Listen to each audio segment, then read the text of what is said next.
আসসালামু আলাইকুম, সবাই কেমন আছেন? আমি মাকসুর আক্তার চলে এসেছি হোমমেড রান্নাবান্না থেকে। আজকে আপনাদেরকে দেখাবো চিংড়ি ভাজা। আমরা অনেকেই চিংড়ি ভাজি, কিন্তু অনেকেই অনেকভাবে ভাজেন।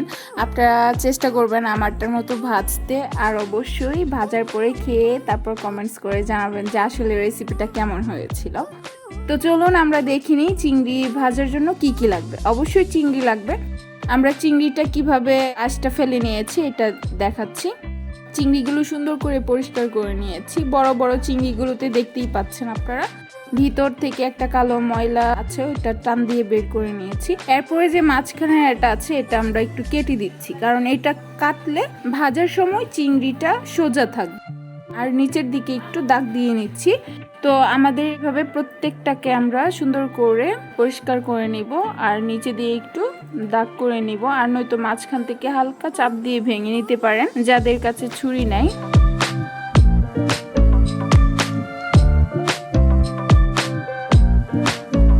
এরপরে আমরা চিংড়িটাকে সুন্দর করে ধুয়ে নিব।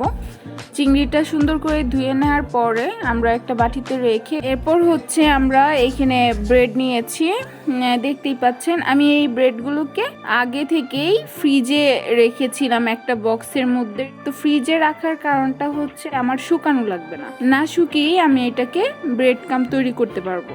তো এটা ডিপ ফ্রিজে রাখলে পাউরুটিটা শক্ত হয়ে যাবে। শক্ত হয়ে গেলে আমরা সুন্দর করে হাতে টুকরা টুকরা করে নিব, আর নয়তো আপনারা চাইলে ছুরি দিয়ে সুন্দর করে টুকরা করে নিতে পারেন। তো সবগুলো টুকরা হয়ে গেলে এরপর আমরা ব্লেন্ডার দিয়ে আমরা এটাকে ব্লেন্ড করে নিব। ব্লেন্ড করলেই তারপর আপনাদের ব্রেড কাম তৈরি হয়ে যাবে। তো আমরা ব্রেড কাম দিয়ে কিন্তু শুধুমাত্র চিংড়ি ভাজা না, আর অনেক কিছু করতে পারেন। আমি অনেকগুলো করে রেখে দিচ্ছি, যখন লাগবে তখন আবার এখান থেকে নিয়ে নিতে পারবো, আবার নতুন করে করতে হবে না। তো আমরা কিন্তু ঘরে বসেই ব্রেড কাম অনেক সুন্দর করে খুব সহজেই তৈরি করে নিতে পারি। এখন আমাদের লাগবে আদা রসুন বাটা। আমি এখানে আদা রসুন বাটা নিয়ে নিলাম।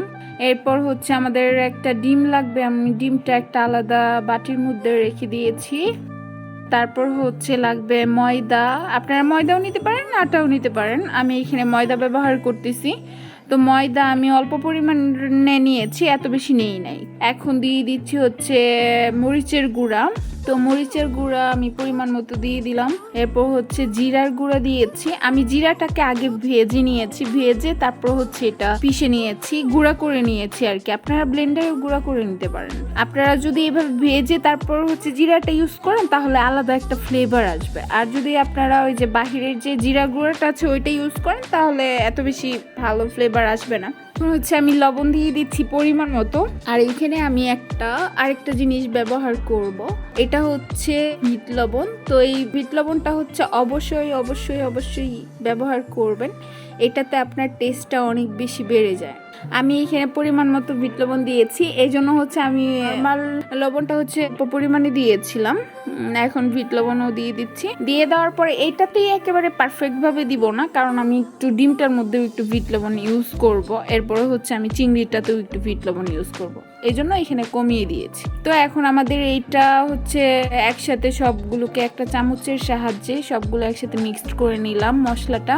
তো মশলাটা মিক্সড করার পরে এখন আমি চিংড়ি মাছের মধ্যে আদা রসুন বাটাটা দিয়ে দিলাম। এরপর আমি এখানে পরিমাণ মতো বিট লবণ দিয়ে দিব। আগে তো এখানে দিয়েছি, এই জন্য এটার মধ্যে একটু অল্প পরিমাণ ব্যবহার করব। বিট লবণ দেওয়ার পরে আমরা এখানে দিয়ে দিব আর একটু সামান্য পরিমাণ লবণ দিয়ে দিলাম। লবণ দেওয়ার পরে এটার মধ্যেও আমি অল্প পরিমাণ জিরার গুঁড়া ব্যবহার করতেছি। তো এখানে জিরার গুঁড়া দিয়ে দিচ্ছি। তারপর শুকনো মরিচের গুঁড়া দিয়ে দিলাম অল্প। এখন এটাকে সুন্দর করে মাখায় নিব। এরপর মরিচটা দেওয়ার পরে একটু মাখিয়ে নিয়ে তারপর আমরা এটার মধ্যে একটু হলুদ ব্যবহার করব। হলুদও দিয়েছি। হলুদটা দিলে দেখবেন যে কালারটা সুন্দর আসতেছে আর কি। তো আমি হলুদটা এই জন্য ইউজ করলাম। তো হলুদ দিয়ে সব মশলা দিয়ে এটাকে সুন্দর করে মাখিয়ে নিলাম। মাখিয়ে এটাকে আমরা রেখে দিলাম। আর এক পাশে আমরা চুলায় কড়াই বসিয়ে দিয়েছি। কড়াইটাকে আমরা পানিটা শুকিয়ে নিয়ে তারপর তেলটা ঢালবো। তো তেলটা আমরা আগে থেকেই গরম করে রাখতেছি আর কি। আর এত বেশি আবার গরম করবো না, আমি তেল পরিমাণ মতো দিয়ে দিতেছি। এগুলো ডুবো তেলে ভাজা লাগবে, এই জন্য আমি বেশি পরিমাণে তেল নিয়েছি। তো আমার এইটাই তেল হয়ে যাবে। তেলটা এদিক দিয়ে গরম হইতেছে, আর এক পাশে আমি হচ্ছে ডিমটা ফাটিয়ে নিতেছি। একটা চামচ দিয়ে ডিমটা সুন্দর করে ফাটিয়ে নিলাম। এখন এই ডিমটার মধ্যেও আমি একটু বিট লবণ ইউজ করতেছি, হালকা হালকা করে সবগুলিতেই দিবেন আর কি। আমার এটা ডিমটা সুন্দর করে ফাটানো হয়ে গেছে। এখন আমরা হচ্ছে চিংড়িগুলোকে ময়দার মধ্যে প্রথমে চিংড়ি একটা একটা করে ময়দাটা ভরিয়ে তারপর হচ্ছে আমরা ডিমের মধ্যে চুবাবো। ডিমের মধ্যে সুন্দর করে চুবিয়ে আপনি এটা চামচ দিয়েও উঠাতে পারেন, আপনি হাতেও উঠাতে পারেন। আমি দুইটাই দেখিয়ে দিচ্ছি আপনাদেরকে। তো আমরা এখানে হচ্ছে ডিমটার মধ্যে চুবানোর পরে ব্রেড কাম ভালো করে মিশিয়ে এরপর হচ্ছে আমি আলাদা একটা প্লেটে রেখে দিলাম। তো আমরা একটা একটা করে সুন্দর করে এটা দিয়ে দিতেছি। আপনারা ডাবল লেয়ার দিতে পারেন, আমি এখানে ডাবল লেয়ারই দিব। প্রথমে একটা লেয়ার দিয়ে রেখে দিতেছি, এরপরে হচ্ছে আমি আরেকটা লেয়ার দিব। তারপর আমরা হচ্ছে একটা একটা করে সুন্দর করে হচ্ছে ময়দার সাথে মিক্সড করে এরপর ডিমের মধ্যে চুবায় পর ব্রেড কামটা লাগায় নিব। তারপরে একটা একটা করে আস্তে আস্তে করে আমাদের সবগুলো একে একে এভাবে শেষ করে এরপর আমরা হচ্ছে এটাকে ভাজবো। তো ভাজার জন্য আমরা প্রথমে একটু তেলের মধ্যে হালকা একটু হলুদের ছিটা দিয়ে দিছি, তাইলে যে আপনারা চিংড়িটা ভাজবেন না, চিংড়ির কালারটা অনেক সুন্দর আসবে। তারপর দেখতেই পাচ্ছেন আমাদের হচ্ছে তেলটা গরম হয়ে গেছে। তেলটা অতিরিক্ত গরম করবেন না, তাহলে চিংড়ি মাছগুলো তাড়াতাড়ি ভাজা হয়ে যাবে, উপরের কালারটা তাড়াতাড়ি হয়ে যাবে আর ভিতর থেকে সুন্দর হবে। মিডিয়াম করে তেলটা গরম করে তারপর হচ্ছে এগুলো ভাজবেন আর হালকা আছে ভাজবেন। তো আমরা এখানে 3টা 4টা করে একসাথে দিয়ে ভেজে নিব।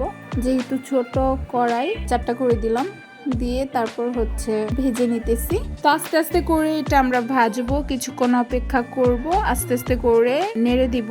তারপর কিছুক্ষণ পরে আমরা এটাকে হচ্ছে উল্টিয়ে দিতেছি। তো আমাদের এক পাশ হয়ে গেছে দেখতেই পাচ্ছেন। তো আর এক পাশটা আমরা উল্টিয়ে দিতেছি। চাইলে একটা চামচ ইউজ করতে পারেন উল্টানোর জন্য। তো আমরা একটা চামচের সাহায্যে এগুলো হচ্ছে উল্টায় দিতেছি। উল্টায় দেওয়ার পরে হচ্ছে ওই পিঠটা ভাজা হওয়ার পর্যন্ত আমরা অপেক্ষা করব।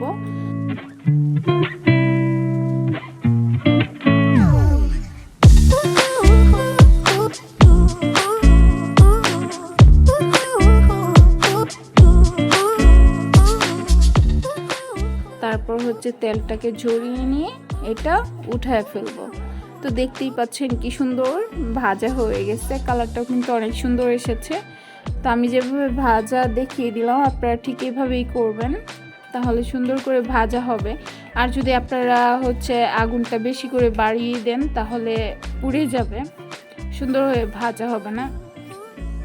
এখন আমাদের সবগুলো ভাজা হয়ে যাচ্ছে দেখতেই পাচ্ছেন। আমি আরেকবার ভেজে দেখিয়ে দিতেছি আপনাদেরকে। আপনারা চাইলে আর একটু কম ভাজতে পারেন, কিন্তু আমার কাছে মনে হয় যে এতটুকু ভাজা হলেই ভালো।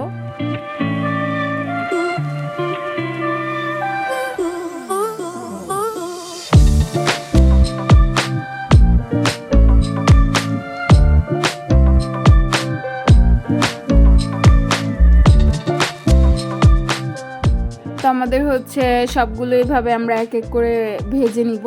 ভেজে তেল ঝরিয়ে পরে একটা প্লেটের মধ্যে হচ্ছে এটাকে রেখে দিব। তারপর আমরা এটার সাথে হচ্ছে সস দিয়ে আমরা পরিবেশন করতে পারি। সাথে আমাদের সসও আছে, তো এটা কিন্তু সসের সাথে খুব ভালো যায়, অনেক টেস্ট হয়। আপনারা রেসিপিটা ঘরে করবেন, করে তারপর খেয়ে অবশ্যই জানাবেন, আমাদের কমেন্টস বক্সে কমেন্টস করবেন। আর সব সময় আমাদের পাশে যারা ছিলেন তাদেরকে অসংখ্য ধন্যবাদ, আর যারা নতুন আছেন তাদেরকেও অসংখ্য ধন্যবাদ।